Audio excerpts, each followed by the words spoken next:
Well, alright, how's everybody doing today? Or this evening? Or whatever time of the day you end up catching this video. It's your girl, Brienne Rose, hitting you up from Project Bubblegum. And I think today I want to talk a little bit about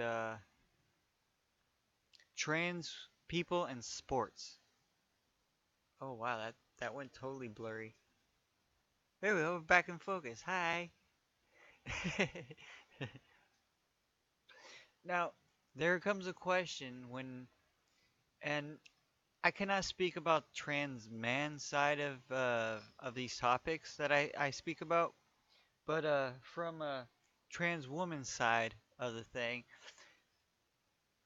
some people tend to get scared about trans women competing in sports under the women's division of anything because we're born with testosterone, but not all of us still have that high content testosterone. There's a lot of people don't understand about hormone therapy with a trans woman. Basically, we're giving testosterone blockers to pretty much cut back on most of that testosterone that we naturally produce, and then we take estrogen to replace that, which puts us on par basically with menopausal women. So what I'm trying to say is there's a misconception that about trans women in general. Now, that misconception does reign true with some trans women. There are some trans women. Basically, what I'm saying is people fear that there's an advantage for trans women because of that testosterone, being born with testosterone. What I'm saying, some trans women are big muscular people, and some of them still work out after transitioning. As for an advantage, I don't consider it so much an advantage because I've seen some women who take growth hormones and testosterone and are bigger than some of the genetic men that I've met. Okay, but like trans women like myself, I don't have testicles. I don't have the balls to be a man because I don't have balls. Anyways, that's my favorite quote to say, that I created. But anyways, I have a really low testosterone level because I don't have testicles. There's a surgery called an orchiectomy where they take testicles away from people who are born with them. Now, there's also those who get SRS, which same concept because what it does, it takes from the testosterone. So now I'm on par with women who are menopausal, because my testosterone is too low for a man basically, and there are some genetic women who naturally create more testosterone than I have going on, you know. So from what I've seen, from my personal experience and the experience of some other trans women I've spoke to in different spectrums of transition, is personally, I'm not as aggressive as I was before my transition. I'm not as strong as I was before.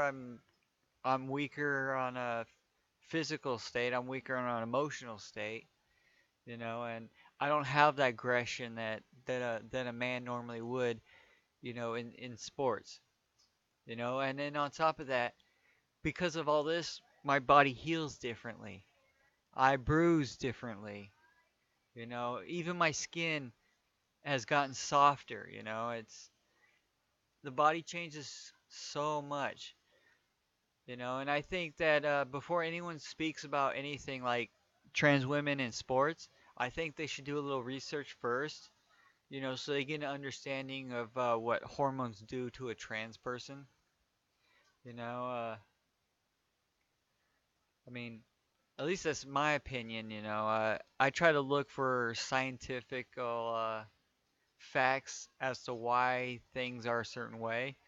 And this is one thing that I couldn't find any evidence to go against my views and opinion on the subject. I think trans women should be allowed to compete in women's sports.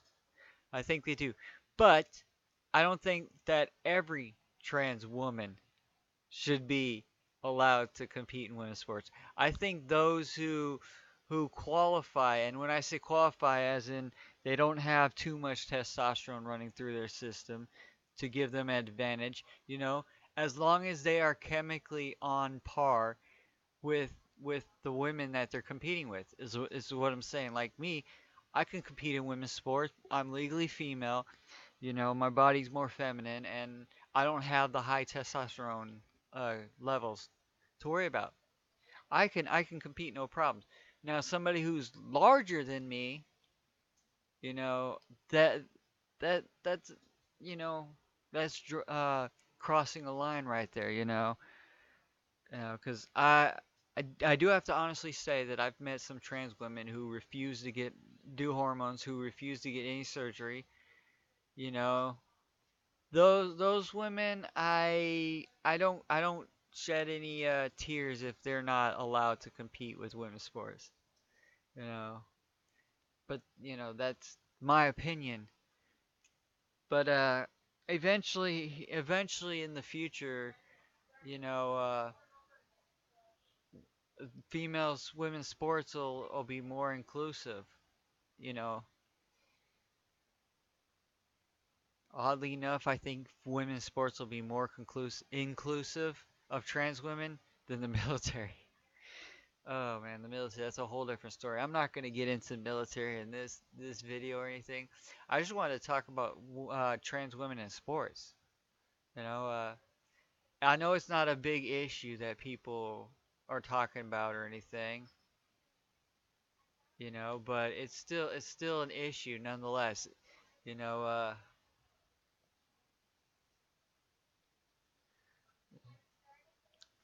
okay, sorry about that. Now this is not going to be a very long video. It's actually going to end in a few minutes from now. I mean, try not to have these too long. And I do have to say that if anyone disagrees with my opinions on anything, feel free to let me know in the comments section below. You want to discuss more into it, you want more detail, let me know. Just let me know. Pretty much like an open book. I researched for 10 years before I started my transition, and then I've been on hormones transitioning for, let's see, I started the end of 2008. For almost 8 years, I've been on hormones. I've had a few surgeries. I'm gonna have another surgery up here in a matter of weeks.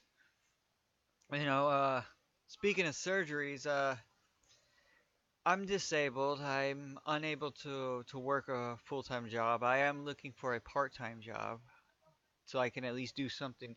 But I have a GoFundMe set up to try to gather funding for my SRS so that I can finish my transition and become the happy, cheerful woman that I so desperately need to be. So if anyone out there is so kind enough to have a few pennies to spare or anything, there will be a link below for my GoFundMe fundraiser for my SRS. There's one thing I learned about orchiectomy is the skin shrinks and some surgeons won't even touch somebody who doesn't have much material to work with. So I pretty much gave myself a couple year window that eventually time's gonna run out, and it'd be sad for me if that happens. But anyways, as always, I'm Brienne Rose from Project Bubblegum, and if you like the video, hit that like button. If you dislike the video, go ahead and hit the down thumbs. But you want to see more videos like this in your subscription page, or find me amusing, hit that subscribe button.